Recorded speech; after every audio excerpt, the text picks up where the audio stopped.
এই মামলা দীর্ঘ পরীক্ষা নিরীক্ষার পর মাননীয় আদালত দেখেছেন যে এই মামলায় আসলে কিছু নাই। যশাদ্র মনের অবস্থা ভালো হয়েছে, সাহস হয়েছে। এখন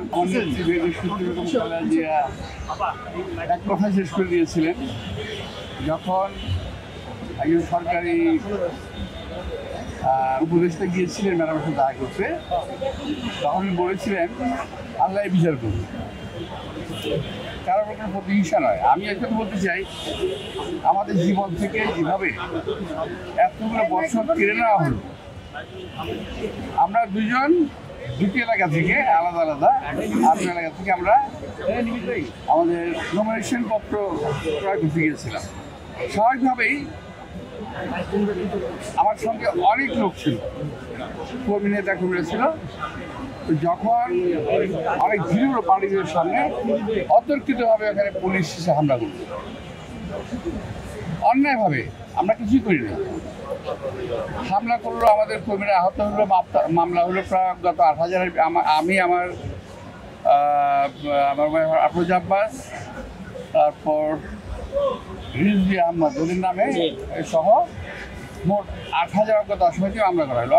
অনর্থক বাংলাদেশের একমাত্র স্মার্ট সিটি বসুন্ধরা এখন আরো নিরাপদ, আধুনিকতায় আরো এক ধাপ এগিয়ে।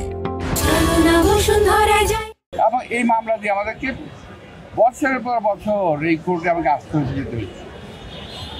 কখনো গ্রেপ্তার হতে হয়েছে, গ্রেপ্তার অবস্থায় আমাদেরকে জেল থেকে আনা হয়েছে এখানে হাজিরা দেওয়ার জন্য, শুধুমাত্র কষ্ট দেওয়া। যাই হোক, আল্লাহ অশেষ রহমত, অবস্থা পরিবর্তন ঘটেছে।